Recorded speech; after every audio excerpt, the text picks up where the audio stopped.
Asseyez-vous. Que l'accusé se lève et se tourne face au jury. Mesdames et messieurs du jury, avez-vous établi un verdict? Oui, monsieur. Nous, membres du jury, déclarons l'accusé Gibbs Brown non coupable. Que le prisonnier soit relâché et que les jurés se retirent. Vous êtes le meilleur avocat du monde. J'ai eu une de ces chances. Oui, vous pouvez le dire. Vous avez eu beaucoup de chance.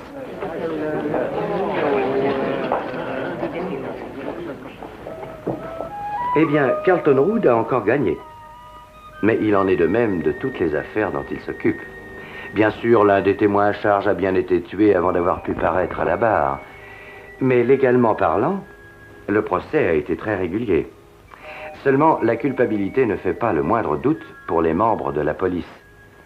Et spécialement pour celui qui fut chargé de l'affaire, le lieutenant John Henry Fernac. Eh bien, qu'est-ce qui vous intéresse dans le cas de Gibbs Brown, mon cher? En soi, pas grand-chose. Je m'intéresse surtout à la justice. Oui, nous le savons, pour y échapper. Mon cher John, vous savez ce qui me fascine à propos de la justice.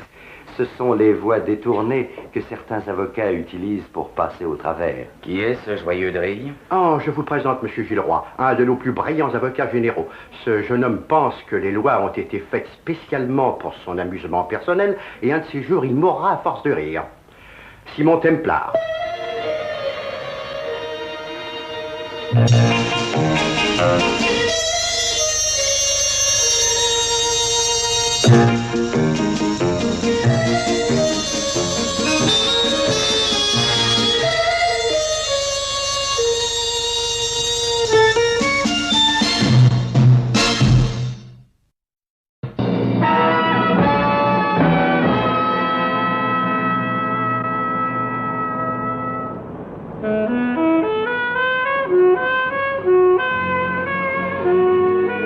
Hey Joe, regarde, c'est éclairé. Il y a sûrement quelqu'un. Du calme, Willis. Ça doit être la femme de ménage.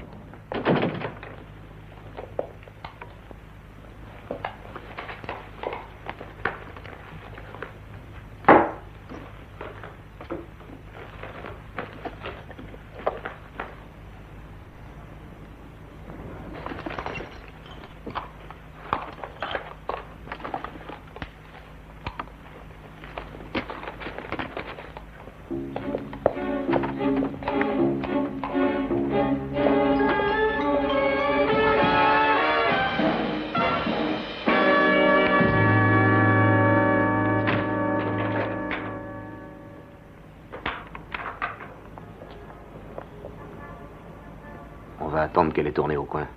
Et je m'approcherai un peu.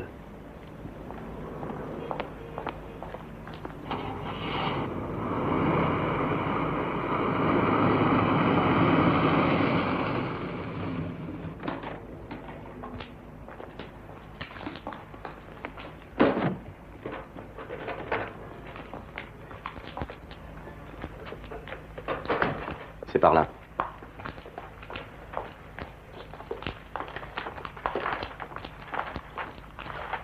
C'est là que j'ai entreposé les barils de kérosène. Le sol est en pente.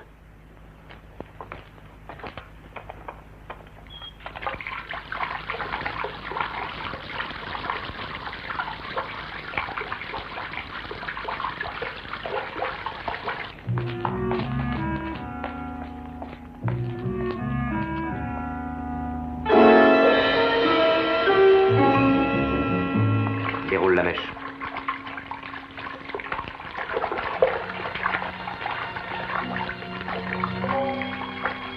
Est-ce que c'est vous, Monsieur Sholto? Monsieur Sholto?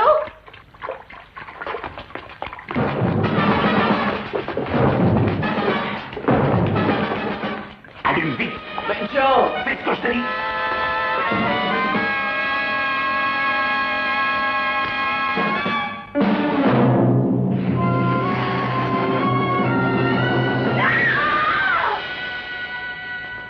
Si vous voulez sortir de là vivant, taisez-vous!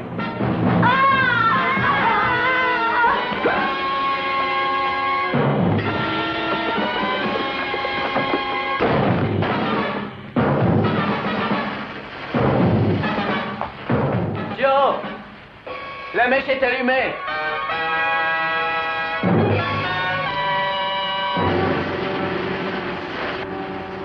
Joe, ça va exploser! Oh les mains!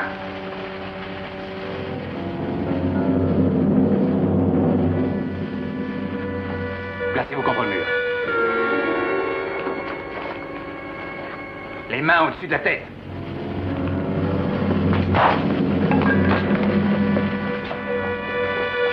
Dépêche-toi. Oui, ça va.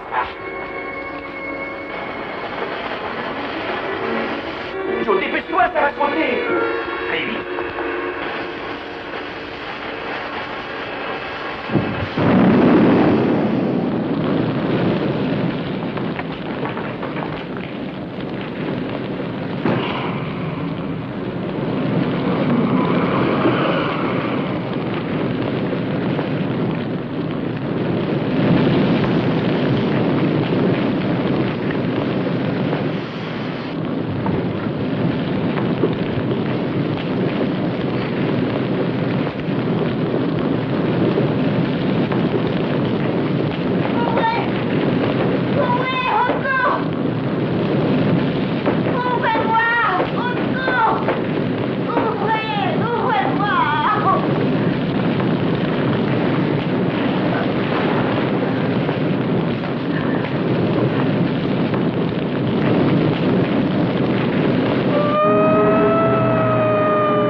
Bonjour, Georges.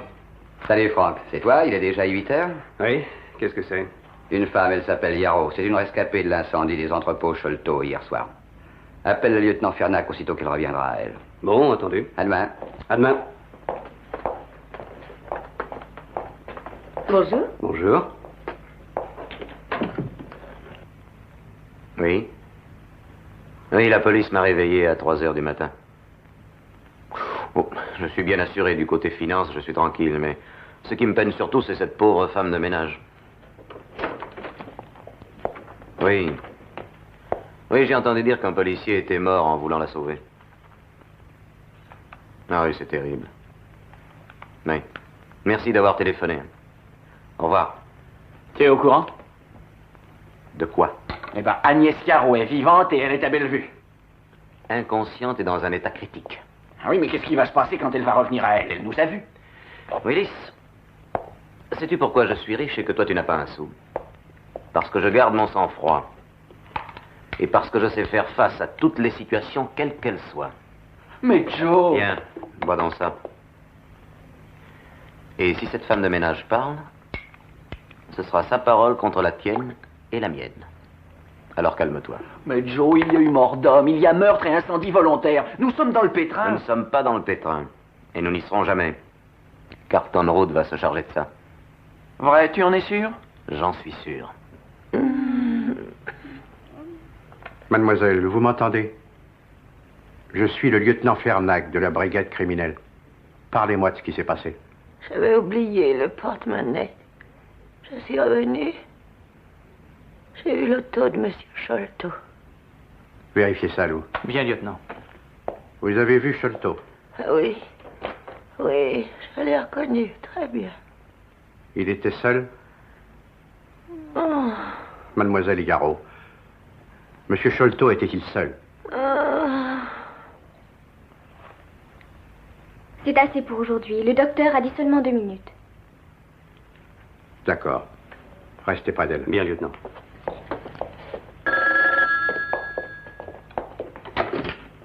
Bureau du lieutenant Fernac. Non, il est allé à l'hôpital Bellevue pour questionner la femme de ménage. Entendu, je vais lui dire. Ah, tenez, justement, il arrive. C'est le service des licences automobiles. Fernac. Oui. D'accord, merci. La femme de ménage prétend avoir vu la voiture de son patron près des entrepôts et la plaque correspond. Mettez-la en fourrière. Entendu, chef. Mademoiselle Hamon veut vous voir. Sa carte est ici. À quel sujet? De l'incendie, est-ce qu'elle prétend? Faites-la entrer. Bien, chef.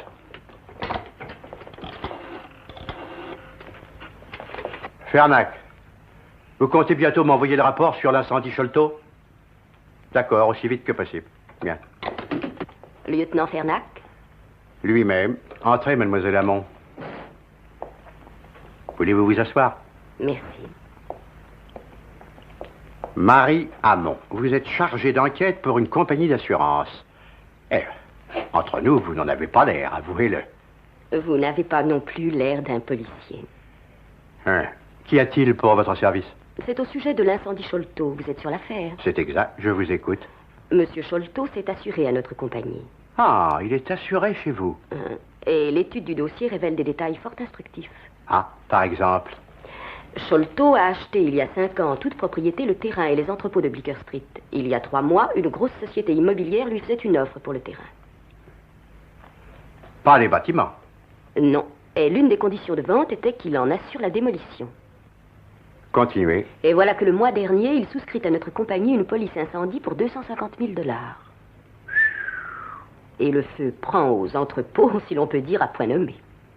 Ainsi, Sholto économise les frais de démolition et touche 250 000 $. Mais oui, sauf si je peux apporter la preuve qu'il a mis volontairement le feu. Sholto a commis quantité de crimes, mais nous n'avons jamais pu trouver la moindre preuve. Mais cette fois, il y a un mobile incontestable. Oui, c'est ce que je pense.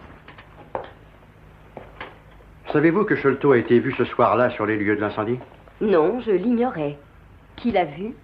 La femme de ménage. Elle a vu une voiture et elle a relevé le numéro. Après vérification, je l'ai fait mettre sous séquestre. Ici, Fernac. Ah ouais. Du kérosène. Oui, je vois. Bien, merci. Sholto entreposait dans ses magasins une certaine quantité de kérosène.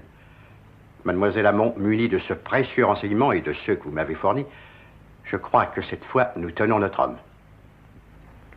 Fernac, vous perdez votre temps. Je n'étais pas auprès de mes entrepôts la nuit de l'incendie. Monsieur Sholto, j'ai un mandat contre vous pour incendie volontaire. Levez-vous et en route.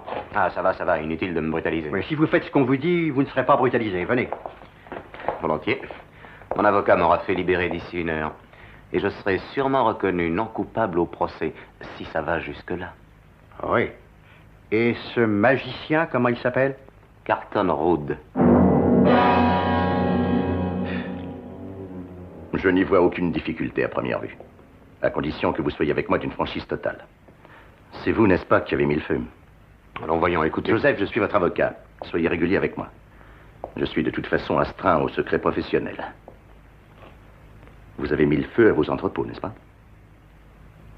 Oui. Vous étiez seul? Willis Barham m'y a aidé. Continuez. Agnès Yarrow vient faire le ménage le soir. J'ai attendu qu'elle s'en aille. Mais elle avait dû oublier quelque chose parce qu'elle est revenue un instant plus tard. Alors... Elle vous a pris sur le fait. Eh oui. Eh bien? Nous avons pris peur.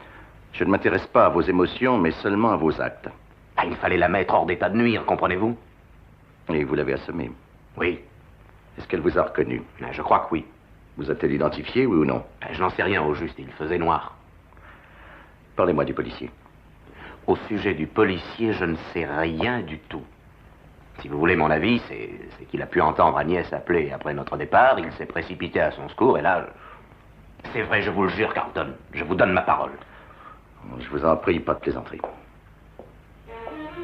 Agnès Yarrow est donc le seul témoin. Oui. Elle est toujours à l'hôpital? Oui. Karl, il pourrait peut-être lui arriver quelque chose avant le procès. Dans l'état actuel des choses, obtenir l'acquittement serait extrêmement difficile. Ne le rendez pas impossible. Voilà. Et voilà toute l'histoire, Simon. Je savais qu'elle vous intéresserait. Sholto doit passer devant ses juges dans 3 semaines environ. C'est Carlton Rood qui le défendra. Vous le connaissez? Oui, je l'ai vu opérer. Il me rend malade. Pourquoi? Parce que cet homme est une légende vivante. Il est devenu l'invincible Carlton Rood. Il connaît toutes les ficelles. Tout lui est bon pour obtenir l'acquittement. Conclusion, délai, opposition. Je donnerai ma main droite pour qu'on le raye du barreau. Vous croyez que Sholto ne sera pas condamné? J'en suis à peu près sûr. Par quel moyen? Il pourrait peut-être tenter de mettre le témoin hors d'état de nuire. Tuer Agnès Yarrow? Des témoins à charge sont déjà morts dans les procès plaidés par Carlton Rood. Oh, mais Simon, Agnès est à l'hôpital Bellevue. Elle est entourée d'infirmières et de docteurs. Il paraît impossible d'attenter à sa vie. Et quand sort-elle? Dans 2 semaines. Où est-ce qu'elle habite? Dans une chambre de bonne dans le quartier de Greenwich Village. J'ai l'adresse exacte. Est-ce qu'elle vit seule? Autant que je sache. Croyez-vous qu'elle accepterait de venir chez moi en attendant la date du procès? Je crois que oui. Pourquoi ne pas aller à l'hôpital et lui demander? Et M. Templar estime que vous devriez rester chez lui en attendant la fin du procès. Pourquoi? Je crains que vous ne soyez en danger. Parce que vous êtes la seule personne qui puisse identifier les 2 hommes qui ont mis le feu. Je ne pourrais pas les identifier de toute manière. Pourquoi? Pourquoi, mademoiselle Yarrow? Parce que je suis aveugle.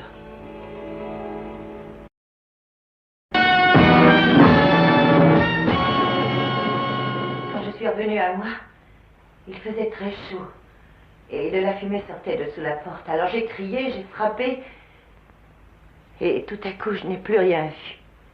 Et quand j'ai repris conscience, j'étais dans une chambre d'hôpital. Mademoiselle Yarrow, est-ce que vous affirmez avoir été attaquée par le défendeur Joseph Sholto? Je proteste à votre honneur. Le témoin pense probablement, et de la meilleure foi du monde, compte tenu de son état de santé, avoir vu M. Sholto. Mais en aucune façon il n'est en mesure de pouvoir formellement identifier le défendeur, puisqu'il ne peut pas le voir. Votre protestation est justifiée. Très bien, votre honneur. Je vais donc poser la question autrement. Mademoiselle Yarrow, pouvez-vous affirmer que vous avez été attaquée par Joseph Sholto? Oui, monsieur. Vous l'avez vu. Vous avez reconnu sa voix et son auto. Oui, monsieur. Merci, mademoiselle. À vous, maître. S'il plaît à la Cour, je voudrais différer mon contre-interrogatoire jusqu'à ce que j'ai interrogé les témoins de la défense. Accordé. L'accusation est d'accord. Vous pouvez regagner votre place. Votre honneur, s'il plaît à la Cour, la défense dépose des conclusions en vue d'une relaxe du défendeur, en s'appuyant sur le fait que l'accusation publique a basé son argumentation sur de simples hypothèses et sur le témoignage d'une personne qui, pour d'impérieuses raisons, n'est malheureusement pas capable de pouvoir identifier le défendeur. Je regrette, monsieur Rood, vos conclusions sont rejetées. Appelez votre premier témoin. Comme il vous plaira. Appelez monsieur Willis Burham. Monsieur Willis Burham.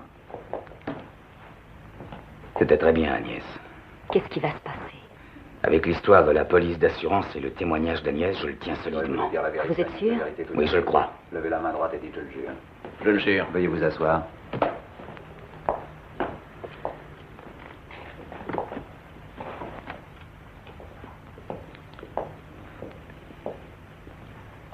Quel est votre nom, s'il vous plaît? Willis Hardy Burham. Quelles sont vos occupations? Je travaille pour la société d'import-export Sholto. Monsieur Burham, pouvez-vous nous dire ce que vous avez fait le soir du 9 octobre? Je jouais aux cartes avec Monsieur Sholto. Où cela? Chez lui. À quelle heure êtes-vous arrivé chez lui? 9 heures. La raison de cette précision? Joe et moi, on a été au restaurant. Ensuite, il m'a emmené chez lui, à Brooklyn, et j'avais allumé la radio de bord. Là, juste au moment où nous sommes arrivés au garage, l'annonceur a donné l'heure exacte. Est-ce que les jurés vont accepter un témoignage pareil? Je vais le réduire en pièces.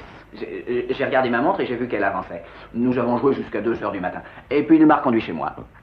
Vous avez donc joué toute la soirée? Oui, monsieur.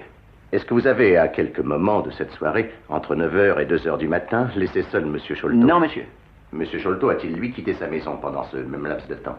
Non, monsieur. En d'autres mots, durant ces 5 heures consécutives, vous êtes tout le temps resté en présence de Monsieur Sholto. Et cela chez lui. Oui, c'est exact.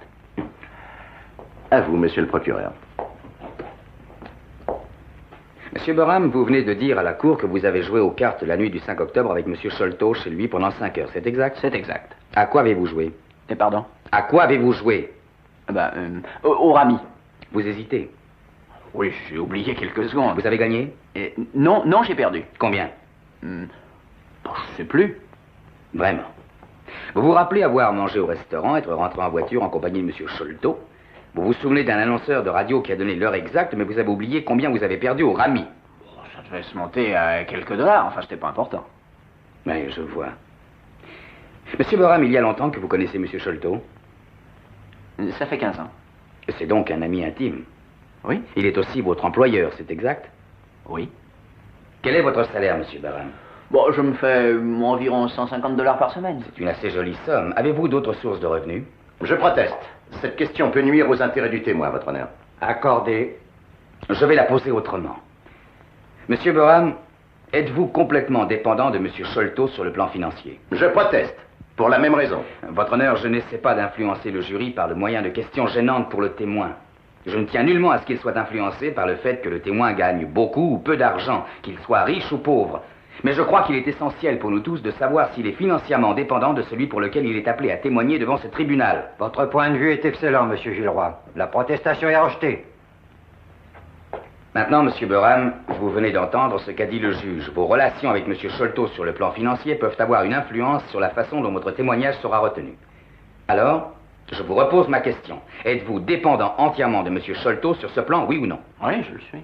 En compensation de ce haut salaire, vous devez lui faire preuve d'une totale loyauté, est-ce exact? Bah, je fais de mon mieux. Et vous faites pratiquement tout ce qu'il vous ordonne de faire. Ouais. Monsieur Boram, est-ce que votre obéissance va jusqu'au parjure? Ah, je proteste, votre honneur. C'est dépasser les bornes permises. Accordé. Cette question ne sera pas mentionnée dans les débats et le jury ne devra pas en tenir compte.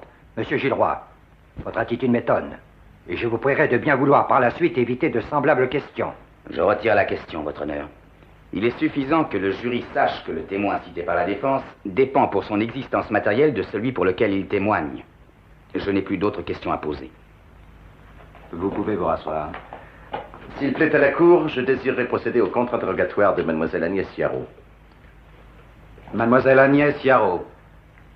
Mademoiselle Yarrow, avant de perdre la vue dans ces tragiques circonstances, ce qui vous vaut la profonde sympathie de tous, vous portiez, je crois, des lunettes. Oui. Tout le temps? Non, rien que pour lire et travailler. Vous les portiez pour frotter le parquet, nettoyer des meubles? Oui. Est-ce que vous les portiez dans la rue? Non.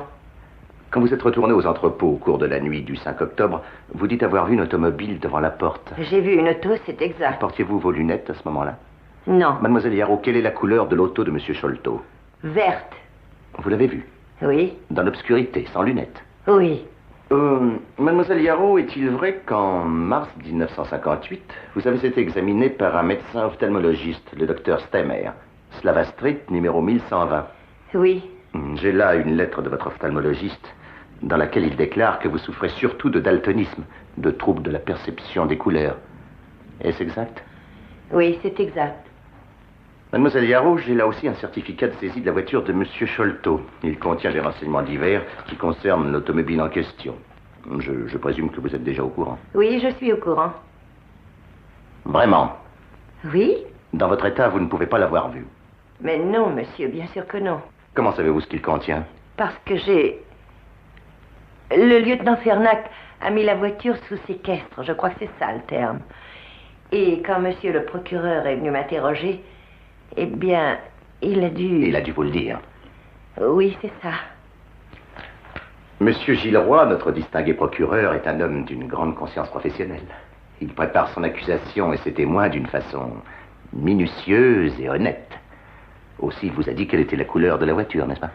Eh bien, je sais en tout cas qu'elle est verte ou rouge. Il vous a dit la couleur? Oui, parce que j'étais pas bien sûre. Est-ce qu'il vous a dit aussi le numéro? Je proteste, votre honneur. Je retire ma question. Mademoiselle Yarrow, nous allons, si vous le voulez, revenir en arrière. En arrivant près de l'entrepôt, vous retourniez chercher votre porte-monnaie. Vous avez aperçu une voiture que vous pensez être celle de Monsieur Sholto. Vous ne portiez pas de lunettes. Je vous l'ai déjà dit, je n'en portais pas. Vous êtes entré dans le bâtiment? Oui. Est-ce qu'il y avait de la lumière à l'intérieur? Non. Il faisait absolument noir?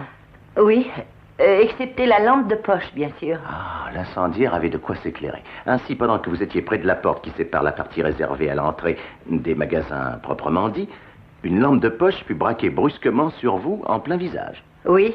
Vous n'avez donc pas pu distinguer nettement l'homme en question? À vrai dire, non. J'avais la lumière en pleine figure. En fait, vous ne pouviez rien voir de ce qui vous entourait, de ce qui pouvait se passer autour de vous. J'ai quand même pu apercevoir Monsieur Sholto. Vous avez prononcé quelques paroles d'après l'instruction. Et je vois que vos paroles ont été « Est-ce que c'est vous, Monsieur Sholto? Est-ce exact? » Oui. Vous n'étiez donc pas sûr que c'était Monsieur Sholto qui était en face de vous? Eh bien, je venais de voir l'auto et Je savais que ça ne pouvait être que lui. Vous voulez dire que vous le supposiez, n'est-ce pas? Mais, je veux dire, qui vouliez-vous que ce soit, alors? Mademoiselle, je n'en sais rien. N'importe qui, un inconnu, non? C'était Monsieur Sholto, j'en suis sûre. Et après que vous ayez dit « Est-ce que c'est vous, Monsieur Sholto ?» vous êtes retourné et vous avez tenté de fuir, n'est-ce pas? Oui. Pourquoi donc avez-vous voulu fuir Monsieur Sholto? J'ai pris peur, soudain. Avez-vous eu peur de Monsieur Sholto en d'autres occasions? Non, mais... Mais vous n'étiez pas sûr que ce fût lui. Je sais que c'était bien Monsieur Sholto. Mademoiselle Yarrow, vous tourniez le dos à cet homme qui courait après vous. Oui. Et vous ne l'avez pas regardé. Pas exactement. Est-ce que vous tourniez bien le dos à cet homme, oui ou non? Oui. Alors, cet homme vous a rattrapé et vous, maintenant, par derrière, a tenté de vous emmener en direction du bureau. Oui. On peut donc en conclure qu'à aucun moment dans la nuit du 5 octobre, vous ne vous êtes trouvé face à face avec cet homme. Eh bien non, en réalité, tout s'est passé tellement vite. Et vous aviez très peur. Bien sûr, j'avais peur. Vous aviez perdu votre sang-froid. Mais j'ai la certitude que c'était Monsieur Sholto. Mademoiselle Yarrow, vous avez prêté serment. Avez-vous jamais, la nuit en question, vu Monsieur Sholto face à face dans des conditions de lumière normale? Non. Il ne vous est donc pas possible d'affirmer sans le moindre doute que l'homme qui vous a attaqué était bien Monsieur Sholto. Non.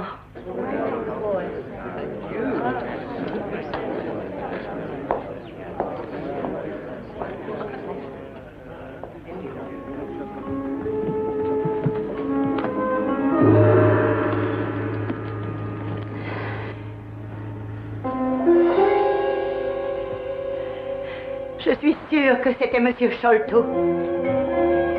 J'ai reconnu sa voix cette nuit-là, et je l'ai encore reconnu ce matin quand il s'est adressé à moi. Sans aucun doute, c'était Monsieur Sholto.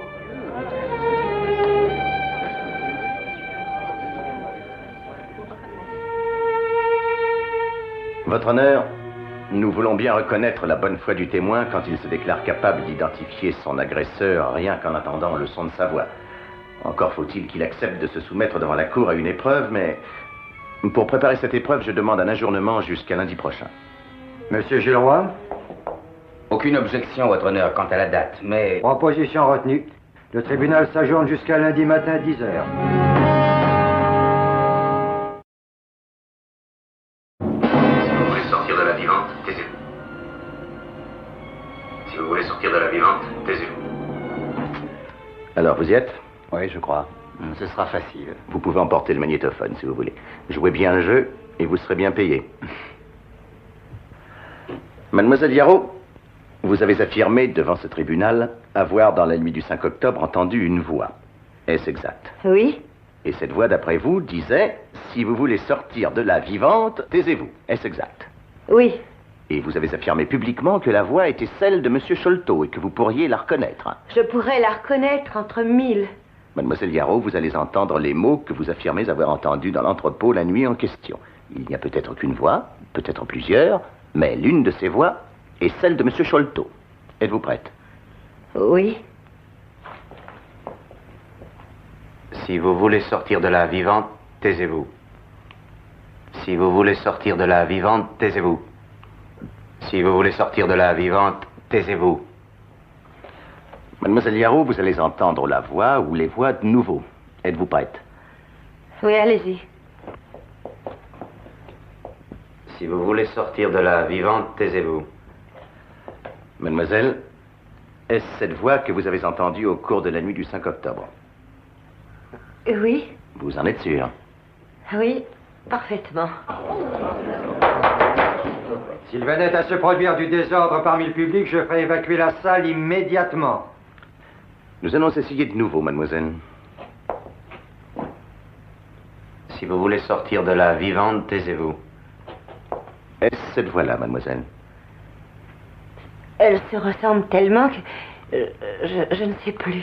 Vous avez dit que vous la reconnaîtriez entre mille, non? Je vais vous donner encore une chance. Voici de nouveau la même voix. Si vous voulez sortir de la vivante, taisez-vous. C'est celle-là, il n'y a pas de doute. Vous en êtes sûr? Oui. Mademoiselle Yarrow, en voici une autre. Si vous voulez sortir de la vivante, taisez-vous. Est-ce cette voix que vous avez entendue au cours de la nuit du 5 octobre? Je ne sais plus. Non. Vous êtes sûr? Mais Si vous ne pouvez pas répondre, c'est admettre votre erreur. Avez-vous peur en avouant vous être trompé sur ce fait, vous êtes trompé sur le reste? Le témoin devait être soumis à une épreuve, et non pas à cette véritable torture. Je suis prêt à donner à mademoiselle Yarrow une autre chance.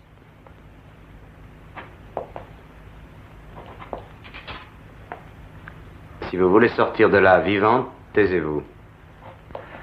Alors, mademoiselle, pour la dernière fois, répondez par oui ou par non. Est-ce cette voix-là que vous avez entendue la nuit du 5 octobre?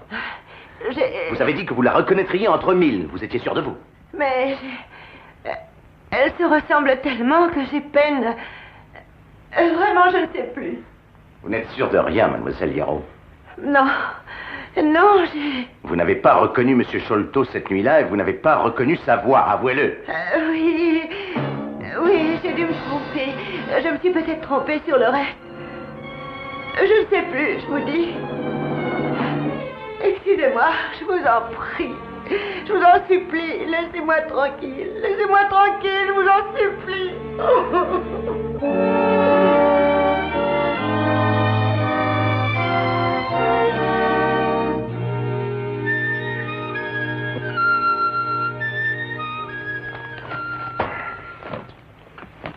Tenez. Ne faites donc pas cette tête-là, lieutenant. Vous avez fait l'impossible.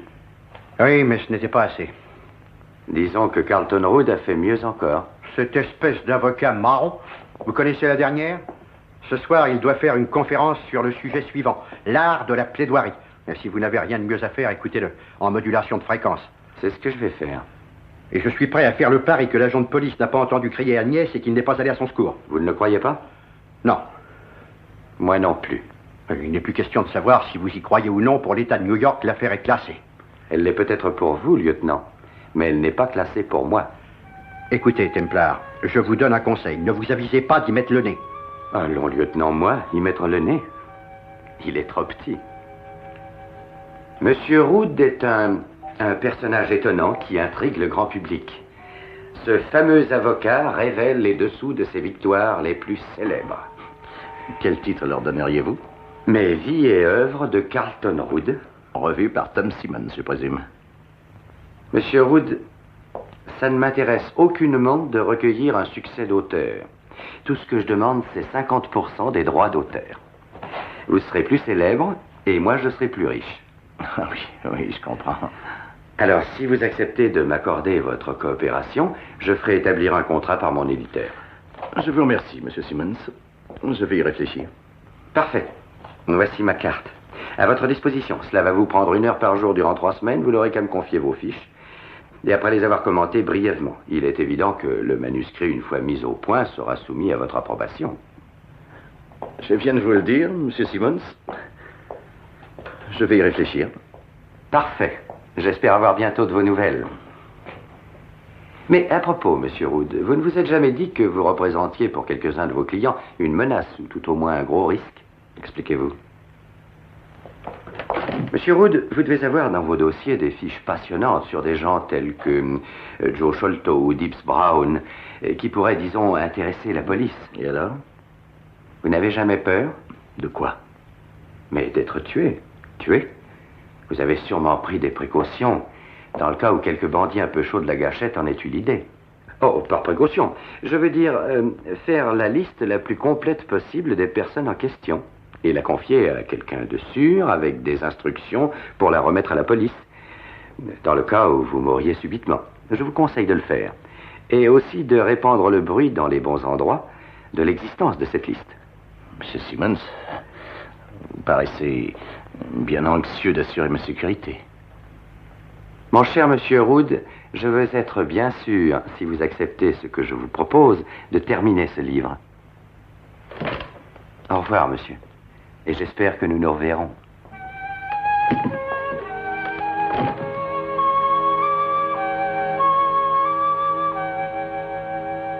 Et c'est ainsi, mesdames, messieurs et chers confrères du barreau, que je puis en conclusion affirmer de front haut que défendre et répandre cet idéal est la mission confiée à nous autres, humbles praticiens de la loi.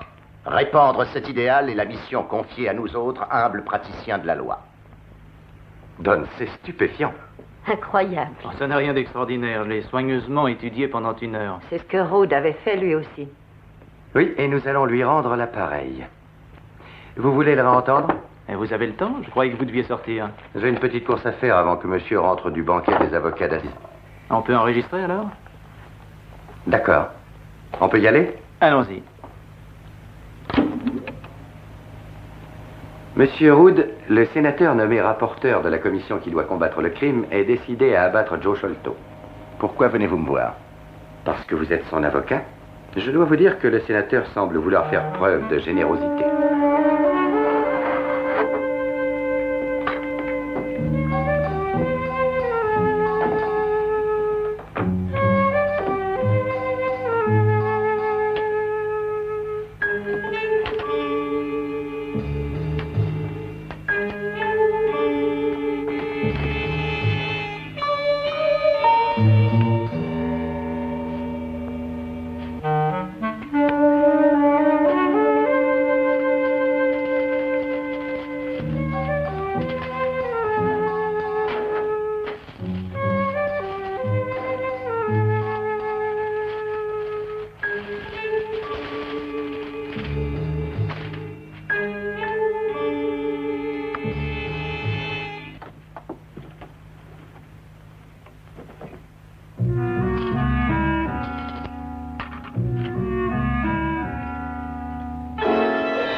Écoutez, Agnès, demain, Marie va vous ramener chez vous, 8e rue. Il faut que vous racontiez à votre logeuse et à toutes les personnes que vous connaissez que vous allez subir une opération, qu'un avocat bien connu vous a fait examiner et va payer tous les frais. Entendu, monsieur Templar, je ferai tout ce que vous me direz. Vous êtes sûr que rien ne manque, même dans les fiches confidentielles? Rien, monsieur Wood. Excepté une bande vierge de magnétophone. Madame Donaldson, croyez-vous possible que l'un de mes clients ait l'intention de... De quoi, monsieur Wood? Non, c'est ridicule. Téléphonez au gérant qu'il fasse remettre un autre carreau. Bien, monsieur.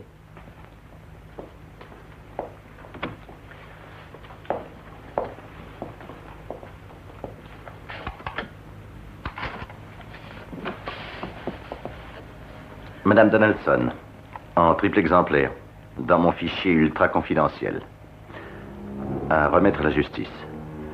Ceci est un document qui ne devra être utilisé qu'au cas où je mourrai d'une façon qui ne saurait être attribuée à aucune raison naturelle. Il m'est souvent arrivé, de par mon rôle d'avocat de la défense, de recueillir sur certaines personnes telles que Joseph Sholto, Gibbs Brown, Sternman Stark. C'est pour quoi faire? Mais monsieur Sholto, c'est un magnétophone. Bah, je le vois, et alors? Eh bien, un magnétophone, ça sert à enregistrer les conversations et aussi à les écouter. Ah oui. Vous plaisantez ou quoi? Je ne plaisante pas. Je vais vous aider, monsieur. Pourquoi? Parce que, disons que je m'intéresse à vous. Oh. Et depuis quand? Oh, ça remonte à quelques années. Bon, ben ça va, venez-en au fait. Je n'ai pas beaucoup de temps à perdre. Monsieur Sholto, vous ne perdez pas votre temps. J'ai volé cette bande chez monsieur Carlton Rood la nuit dernière. Vous êtes cambrioleur? Quand il le faut, oui. Vous voulez rire? Non, je suis sérieux. Un client à moi voulait que je retire son dossier du fichier de Rood. Pendant que je cherchais, j'ai mis en route le magnétophone dans le cas où il y aurait eu quelque chose se rapportant à mon client, et j'ai trouvé un enregistrement qui peut vous intéresser. Qu'est-ce que vous voulez, Templar? Un peu d'argent. De l'argent? On ne vit pas que de l'air du temps. Ça veut dire que c'est à vendre? Oui, tout se vend et tout s'achète.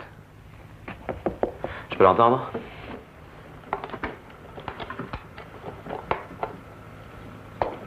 Monsieur Wood, le sénateur nommé rapporteur de la commission qui doit combattre le crime est décidé à abattre Sholto.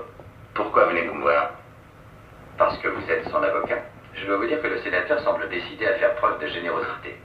Jusqu'où? Si Sholto est condamné, $100 000. Si le sénateur peut également épingler à son tableau les 3 autres clients dont nous avons parlé, un siège de juge fédéral pourrait vous être réservé. Est-ce que ça vous intéresse? Eh bien, c'est à étudier. Reconnaissez avec moi que lorsque vous prendrez votre retraite, ce titre ne fera pas mauvais effet sur votre carte de visite, non?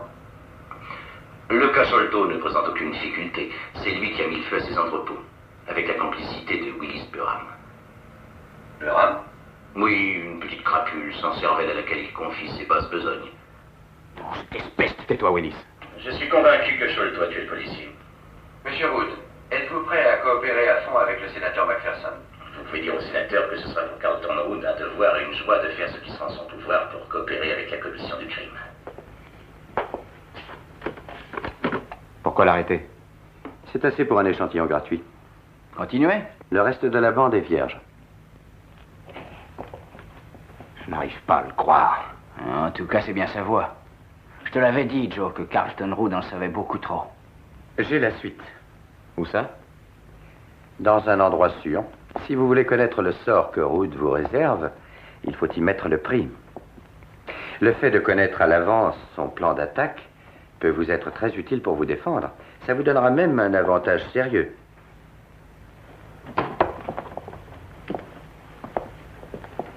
Qu'est-ce qui m'assure que ce n'est pas un coup monté? Joe, c'est sa voix. Oui. Et on en fait des choses en déguisant sa voix. Eh bien, téléphonez-lui. Pour lui dire quoi? Eh ben, demande-lui si on a bien cambriolé son bureau. Si on lui a volé quelque chose. En faisant celui qui ne se doute de rien. Allez, vas-y, Joe, appelle-le.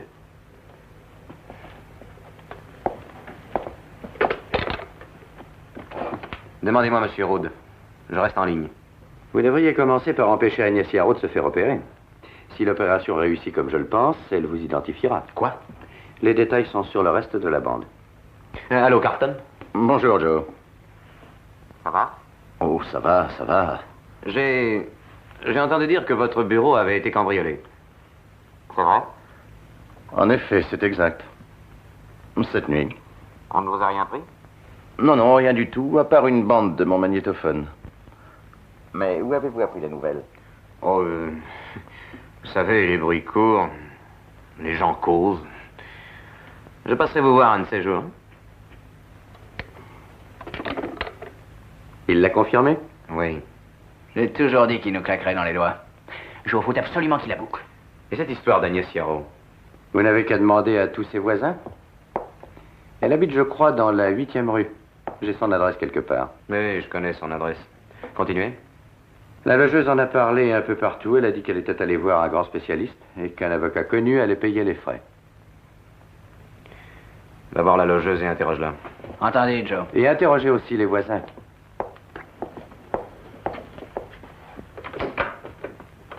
Quand est-ce que j'aurai le reste? Quand j'entendrai le froissement de 10 000 $ en billets. Qui est encore sur la liste? Dibbs, Brown, Herman. On ne peut plus croire en personne. Même pas en son avocat. Tenez, voilà.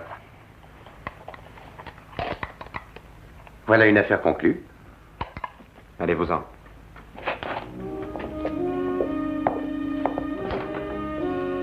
Au revoir, monsieur Sholto. Le magnétophone est en prime.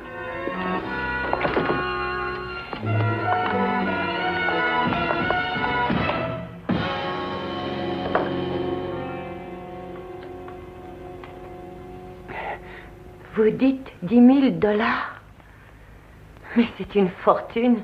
Elle est à vous, Agnès. Simon, que va-t-il se passer? Nous verrons bien.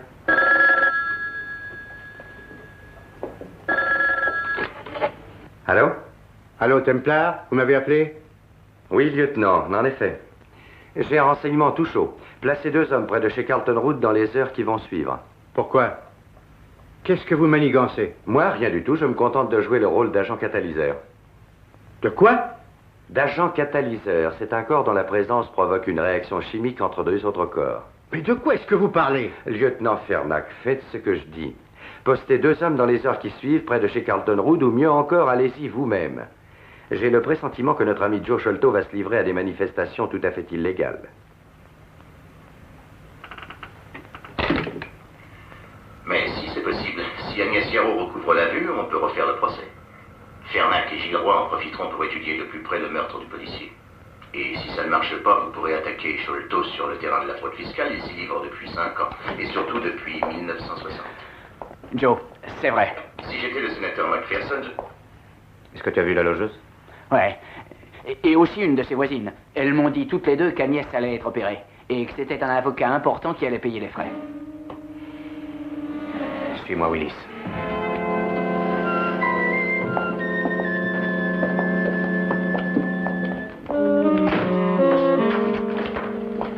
Bonjour, monsieur Sholto. Mais Bonjour, Joseph. Ravi de vous voir.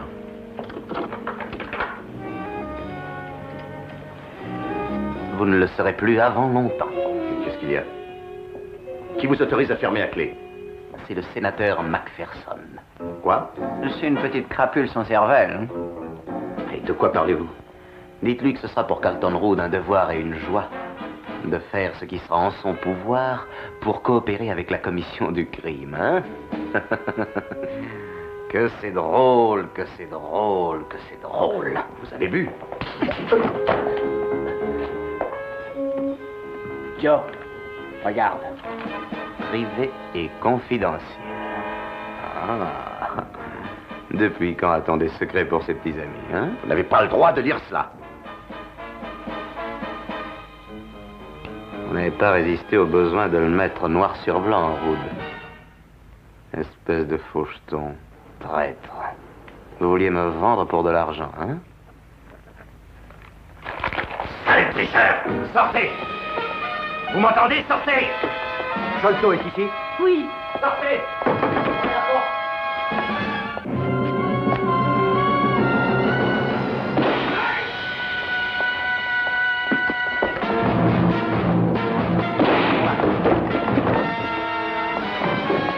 Jetez votre arme.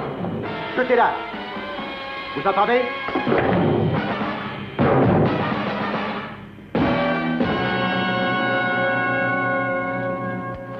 Et voilà, c'est réglé. Vous devriez être satisfait, lieutenant. Vous savez, Templar, j'ai bien l'impression que vous n'êtes pas pour rien là-dedans. Mon cher Fernac, vous me décevez. Est-ce que j'ai tué Burham? Est-ce que j'ai tué Rood? Est-ce que j'ai condamné Sholto à la chaise? Non, mais vous saviez ce qui allait se passer. C'est pourquoi vous m'aviez demandé de poster 2 de mes hommes chez Rood.